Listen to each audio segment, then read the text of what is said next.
freedom, saviors of the children. That was A Cup of Liberty, epic orchestral cover by Gacrux Music. But I do believe that is inaccurate. All covers of your theme are epic, Helldivers. Tonight's top story beggars belief. I'll be honest. There was a doubt in the back of my mind that we would be able to make so much of a difference. That our efforts would be seen as a quaint gesture by a bunch of nerds, and that the rest of the world would keep on spinning and move on. That is very much not the case. You've blown every possible expectation. On the first official day of Alliance Order Heroes, we raised a total of $43,495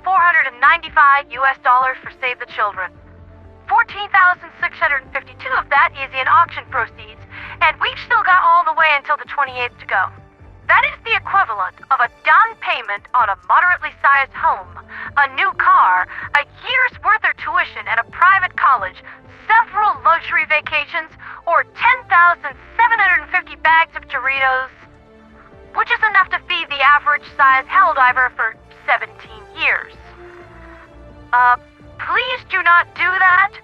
One typical Helldiver would probably die from scurvy and malnutrition before running out of Doritos.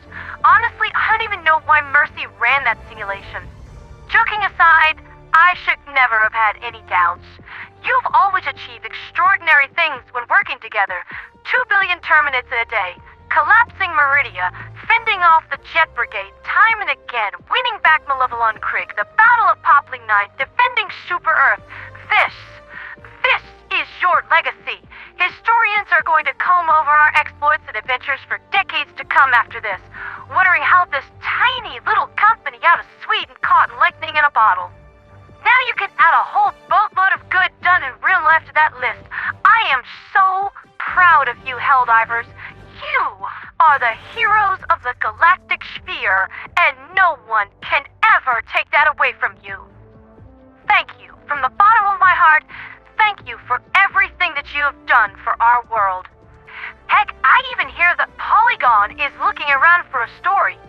If that turns out to be true, and someone from that news outfit hears this, feel free to DM me anytime. I keep all of my broadcasts, script, and stats archived. No, really, those little stat postings that I put in my descriptions of every single video, I save all of those. Take, for example, a random date, January 13th of this year. What were we doing? Fighting Terminids on Heath, where we were losing. Zaya Rugacia was being raided by squids, and we were still losing. And the Western Front boys were beating the snot out of overhyped toasters on Martale, and we were winning. Good times, good times. Anyway, congratulations and recollections aside, the evening news. I mean, no matter how much good in the world we're doing, we still have a job to do, right? Right. With all of the advantages and logistics levied at Nublaria 1, not to mention the chiller encirclement maneuver we had going on, it was pretty obvious that this one was going to result in another one for the good guys. No one was nail-biting in the audience on this fight. Vog-Divers have since relocated to Slif, but have not managed to re-secure the DSS. That distinct honor belongs to the Squid Divers of Alairt, where I have been running interference today. Sadly, several hours ago, the excess stalwart ammunition ran out and High Command rescinded the offer of free weapon allocations. Shame that. I was really enjoying drowning flush mobs and hails of lead like a golden retriever in the face of a lawn sprinkler.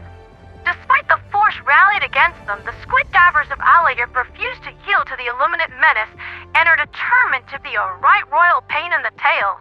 Over the course of today, the squids have only managed to claw back 2% total progress, and reports are that with current manpower allocations, we can hold Alairt for at least another 4 months. And here I thought that Super Earth was going to be our Stalingrad, but nope, it's here. I can dig it. Unfortunately, those dirty little bottom suckers are up to something. A few hours ago, the few remaining satellites in operation around Eing 5 picked up the hawking radiation of Illuminate coming out of FTL space, and they are hitting that planet hard. Almost every planet on the Illuminate death frontier is in some level of post-apocalypse, but the closer they get to the interior sectors, the less true that is. Eing 5 still has a few sheep garrisons, but no real megacities to help with the defense. It's going to be a straight fight, and that means the Illuminate sky whales are going to be spread pretty thin. They can't be back this girdling bunch of undead groupies and probably a fair amount of medium ease, maybe? I don't know. We'll see how it goes. In other news, once again, Gunvald is currently on fire. I am not exactly sure what they did to make the Legion so mad at them, but let's be honest here. Proper mental health was never on the Legion's college curriculum course load. Legion forces engaged Gunvald garrisons at Beckham 3, and the battle went somewhat, abysmally for Gunvald. I made a few calls, asked a few friends nicely, and last that I heard, the wolves of the 104th were putting it to a council vote of whether to go or stay home. On one paw, mead and meat by a warm hearth. On the other, the Legion sucks. Everybody knows this. May democracy guide us all. Aside from their Legion problems, rumor has it that the Scourge are going to be crawling out of whatever mad scientist lab they've been locked up in for the last few months and seek out some new test subjects. That's just great. And then there are these lovely yahoos that are hell-bent on making the news. The Divers have deployed a cell known as the Heralds of the Apocalypse to Gunvald to sow acts of terror in a desperate attempt to get my personal attention. Okay, geez, you have it. Calm down. Why can't we have more nice Helldivers? Like a Helldiver clan skilled in home economics. Still dangerous and lethal with tons and tons of collateral damage, but hey, snickerdoodles. That's been Liberty's latest with me, Pandera the Radio Angel. We'll see where we are on the generosity meter first thing tomorrow morning, and then we'll check up on my righteous wrath trackers to see where we are on our other job. We are truly a multi-talented bunch of virtuous individuals.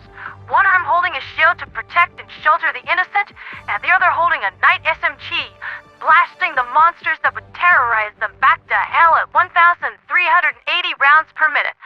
For liberty, for freedom, for democracy, and for the children.